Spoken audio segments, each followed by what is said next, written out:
எனதருமை சொந்தங்களுக்கு அன்பான வணக்கங்கள். இன்னைக்கு நம்ம வீடியோவில் என்ன பார்க்க போகிறோன்னா, நம்ம ஊர் நத்தம் பக்கத்தில் மூங்கில்பட்டி அப்படிங்கிற ஒரு கிராமத்தில் சாய்பாபாவோட கோவில் இருக்கு. ஆல்ரெடி நம்மளோட சேனலில் சப்ஸ்கிரைபராக இருந்திருந்தா உங்களுக்கு தெரிஞ்சிருக்கும். நான் 2-3 டைம் அந்த கோயிலுக்கு போயிட்டு வீடியோலாம் போட்டிருந்தேன்.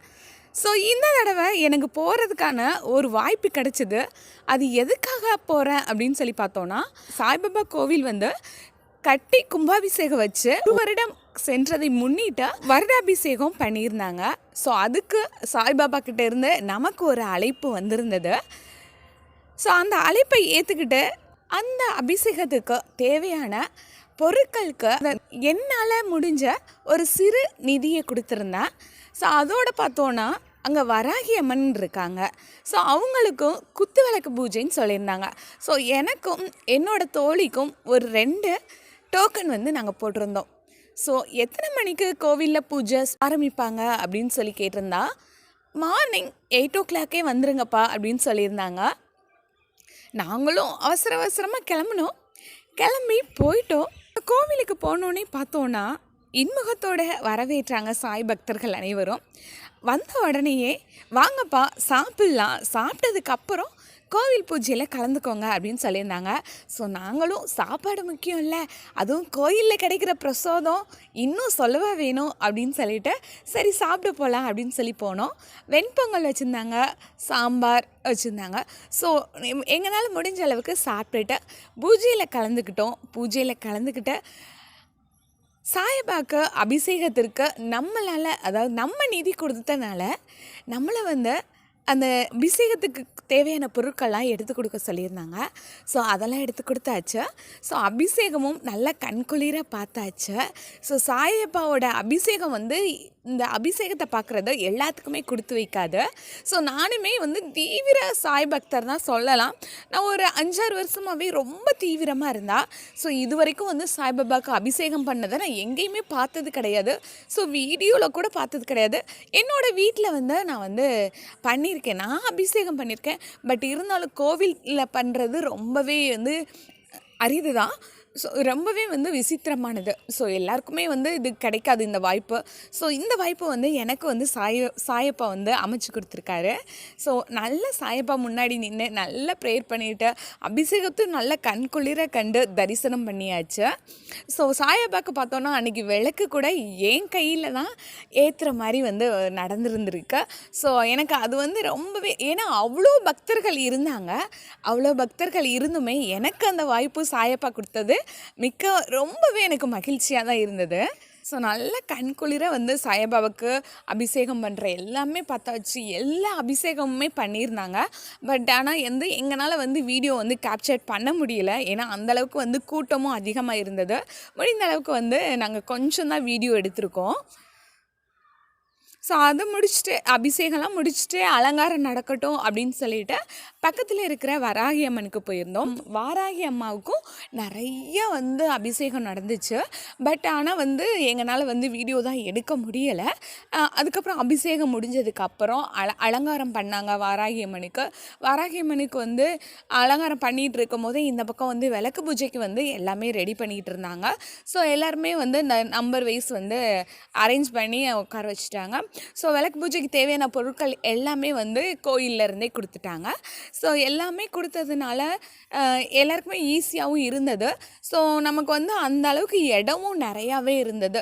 ஸோ எல்லா விளக்குமே ரெடி பண்ணிவிட்டு அம்மனுக்கு ஆராத்தி பண்ணிவிட்டு ஸோ அம்மனுக்கு புகழெலாம் பாடிட்டு அதுக்கப்புறம் திருவிளக்கு பூஜை நடந்துச்சு. திருவிளக்கு பூஜை ஃபுல்லாகவே நல்லாவே நடந்துச்சுன்னு சொல்லலாம். ஏன்னா எல்லாரோட ஒட்டுமொத்த எண்ணமும் அந்த பூஜையில் தான் இருந்தது.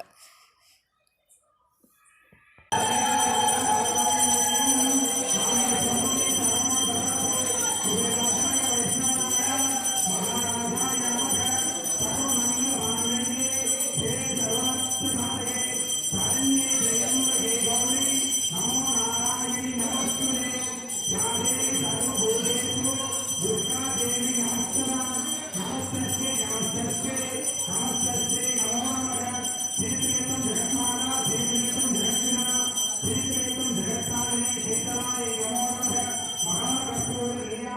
ஸோ வீடியோ எடுக்கிறதுக்கு ஒன்று நான் எடுப்பேன், இல்லைன்னா என்னோடய ஃப்ரெண்ட் எடுப்பான். ஸோ 2 பேருமே வந்து விளக்கு பூஜையில் வந்து இருக்கும்போது வீடியோ எடுக்கிறதுக்கு ஆள் இல்லை. என்னப்பா வீடியோ எடுக்க ஆள் இல்லை, என்ன பண்ணுறது அப்படின்னு சொல்லி பார்க்கும்போது எங்களுக்கு ஆப்போசிட்டில் ஒரு குட்டி பையன் இருந்த அவங்க அம்மாவை வந்து ஃபோட்டோ எடுத்துக்கிட்டு இருந்தான். ஃபோட்டோவும் வீடியோவும் எடுத்துக்கிட்டு இருக்கான். இந்த வீடியோவில் கூட நீங்கள் பாருங்களேன், அந்த பையன் எவ்வளோ அழகாக க்யூட்டாக எடுத்துக்கிட்டு இருக்கான்னு. அப்புறம் அந்த தம்பிகிட்ட தம்பி அக்காவை 2 வீடியோவும் 2 ஃபோட்டோவும் எடுத்து கொடுப்பா அப்படின்னு சொல்லி கேட்டோம். கொடுங்கக்கா அப்படின்னு சொல்லிட்டு அந்த தம்பி வந்து எடுத்தான். அந்த தம்பி எடுக்கிறத பார்த்துட்டு அந்த தம்பியோட அண்ணா வந்துட்டு இங்கே கூட உனக்கு சின்ன பையன் எடுக்க தெரியாது, நான் எடுத்து தரேன் கொடு அப்படின்னு சொல்லிட்டு அந்த பையனும் எடுத்தான். ஸோ வந்து பரவாயில்ல, நம்மளோட அதாவது யார் என்ன ஏது அப்படின்னு தெரியாமல் இருந்தால் கூட அந்த பசங்களுக்கு ஹெல்ப் பண்ணணும் அப்படிங்கிற ஒரு எண்ணம் இருக்குது பார்த்தீங்களா. ஸோ அதுதான் பாராட்டக்கூடிய விஷயமா இருக்குது. ஸோ அதுக்கப்புறம் வந்து என்னோடய அக்கா பொண்ணு வதனா வேறு வந்துட்டாங்க. ஸோ இவங்க தான் வந்து அந்த எக்ஸ்ட்ரா பிட்டிங் வீடியோ ஃபோட்டோலாம் எடுத்தது. இந்த பேக் சைடில் இருந்து அதுக்கப்புறம் வந்து விளக்கு வந்து ஏற்றுற மாதிரி, திருவிளக்கு ஏற்றுற மாதிரி, இந்த மாதிரி வீடியோலாம் அவங்க தான் போட்டது. அதுக்கப்புறம் பார்த்தோன்னா ஃபுல் வீடியோவும் எடுத்து கொடுத்தாங்க. ஸோ இந்த குட்டி பசங்க எங்களை ஒரு 2-3 வீடியோ எடுப்பா தம்பி அப்படின்னு சொன்னதுக்கு அந்த பசங்க என்ன பண்ணிட்டாங்க, எல்லாருமே தெரியணும்க்கா, எல்லாருமே தெரியணும், சாமி தெரியணும் அப்படின்னு சொல்லிட்டு ஸோ எல்லாத்தையுமே கவர் பண்ணி எடுத்திருந்தாங்க. அப்போ தான் நான் சொன்னேன், தம்பி கூடிய சீக்கிரம் நீ பயங்கரமான வீடியோகிராஃபராக தான்டா வருவ அப்படின்னு சொன்னேன்.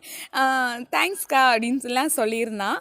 ஸோ உண்மையிலே அந்த குட்டி பசங்க இருக்கும்போது அந்த குட்டி பசங்களோட பேசும்போது பார்த்தோன்னா நம்மளை அறியாமையே வந்து அவ்வளோ ஒரு சந்தோஷமாக இருக்குது. ஸோ கோயில் தலத்துக்கு போயிருந்தாலுமே நம்மளோட கஷ்டங்களை தீர்க்கிறதுக்காக தான் கோயிலுக்கு போயிருப்போம். ஆனால் அங்கே போனதும் பார்த்தோன்னா அந்த குட்டீஸ்களோட பேசும்போது அந்த கவலைங்கிறதே இருக்காதுங்க. அந்த அளவுக்கு நமக்கு சந்தோஷமாக இருக்கு. ஸோ ஒரு வழியாக வந்து பூஜையை முடிச்சிடலாம் அப்படின்னு சொல்லி பார்த்தா பூஜை வந்து தொடர்ந்துக்கிட்டே தான் இருந்தது. அடுத்தடுத்து வாராகி அம்மனுக்கு புகழ் பாடிக்கிட்டே தான் இருந்தாங்க. ஸோ நானும் வந்து ரொம்ப நாள் ஆச்சா, ரொம்ப நாள்னு சொல்ல முடியாது, ரொம்ப வருஷம்னே சொல்லிடலாம், ஒரு 5-6 வருஷத்துக்கு அப்புறம் இப்போ தான் வந்து விளக்கு பூஜையில் கலந்துருக்கேன். ஸோ வந்து இது வந்து எனக்கு ரொம்ப நேரம் ஆகும் அப்படிங்கிறது எனக்கு தெரியாது. ஸோ இப்போ தெரிஞ்சுக்கிட்டேன். ஸோ இருந்தாலும் வந்து பெண்கள் வந்து விளக்கு பூஜையில் கலந்துக்கிறது ரொம்பவே நல்லது அப்படின்னு சொல்லுவாங்க. ஸோ அதுக்காக தான் நான் கலந்துக்கிட்டதும்.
விளக்கு பூஜை முடிஞ்சதும் என்னோடய அக்கா பொண்ணு பாருங்க, அதாவது விளக்கு பூஜை முடிஞ்சோடனே பார்த்தோன்னா நிறைய அந்த வயசான அம்மாக்கள்லாம் இருப்பாங்க இல்லையா, ஸோ அவங்க வந்து அந்த விளக்கு பூஜையில் இருக்கிற எல்லாத்துக்குமே வந்து அர்ச்சனை தூவி வந்து ஆசீர்வாதம் பண்ணாங்க.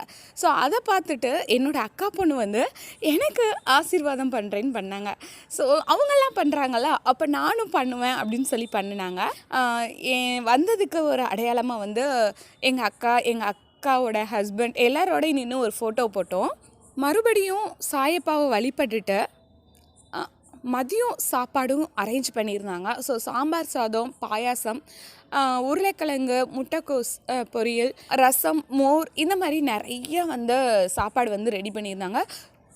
மதியம் சாப்பாடையும் முடிச்சுட்டு ஒரு 2 மணி இருக்குங்க, மத்தியானம் 2 மணிக்கு தாங்க வீட்டுக்கே கிளம்பணும். இதோட இந்த வீடியோ இனிதே நிறைவு பெறுகிறது. மீண்டும் அடுத்த வீடியோவில் சந்திப்போம். நன்றி.